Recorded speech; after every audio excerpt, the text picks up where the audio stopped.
अस्सलामु अलैकुम वरहमतुल्लाहि वबरकातुहू। बिस्मिल्लाहिर्रहमानिर्रहीम। अल्हम्दुलिल्लाहि रब्बिल आलमीन, अस्सलातु वस्सलामु अला सय्यिदिल अंबियाइ वल मुरसलीन। अल्लाह ताला के फ़ज़ल व करम से हमने मतन अल बैकुनिया के असबाक शुरू किए हुए हैं और आज हम हदीस मुदरज उसको पढ़ेंगे। तो आइए पढ़ते हैं। क़ाल अन्नाज़िम रहिमहुल्लाह सुब्हानहु व तआला व नफ़अना बिही व बिउलूमिकुम इला अन क़ाल वल मुदरजातु फ़िल हदीसी मा अतत मिन बअदि अल्फ़ाज़िर रुवाति तसालत। इदराज किसे कहते हैं?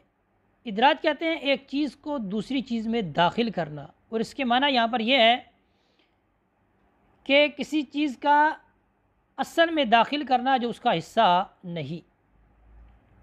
हदीस मुदरज वो हदीस होती है कि जिसमें रावी वो किसी ऐसी चीज़ को हदीस में दाखिल करता है जो उसका हिस्सा नहीं।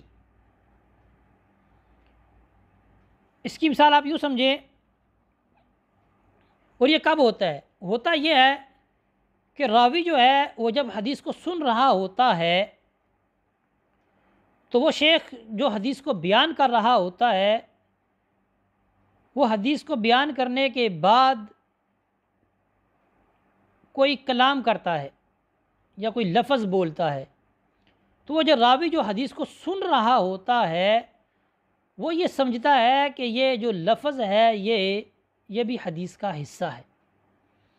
अब जिससे उसने हदीस को सुना, उस शेख ने भी उस चीज़ को बयान नहीं किया कि भाई ये जो लफ्ज़ मैंने अभी बोला है वो हदीस का हिस्सा नहीं है। तो इस वजह से बाद में आने वाला जो रावी है वो उसने उसको हदीस को बयान किया, और जो बाद में जो आया उसने भी उस लफ्ज़ को क्या किया, साबित रखा, ये समझते हुए कि वो हदीस का हिस्सा है। लेकिन वो हदीस का हिस्सा नहीं होता, क्योंकि जब रावी जो हदीस को बयान कर रहा था तो उसने हदीस तो पूरी बयान कर दी थी, लेकिन आखिर में आकर उसने कोई ऐसा लफ्ज़ बोला जो हदीस का हिस्सा नहीं था। लेकिन वो रावी के जिसने जो हदीस को सुन रहा था वो ये समझता है कि ये भी हदीस का हिस्सा है। तो इसकी मिसाल देखते हैं।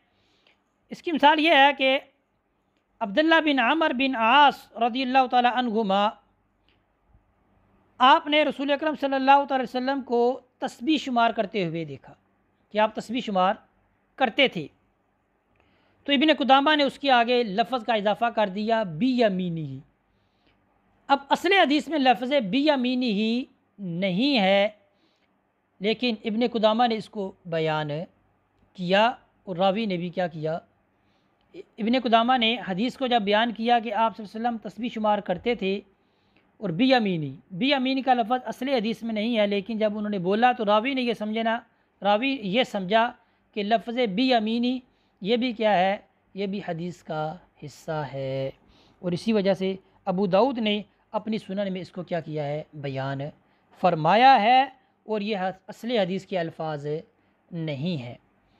वल मुदरजातु फ़िल हदीसी मा अतत मिन बअदि अल्फाज़िर रुवाति तसालत, यानी जो हदीस को रिवायत करने वाले हैं, ठीक है, उनसे बाज़ अल्फाज जो हैं वो हदीस का हिस्सा बन जाते हैं कभी कभार। तो इसी पर इक्तफ़ा करते हैं। व सल्लल्लाहु अला सय्यिदिना व मौलाना मुहम्मदिन व बारिक वसल्लम अलैहि वल्हम्दुलिल्लाहि रब्बिल आलमीन।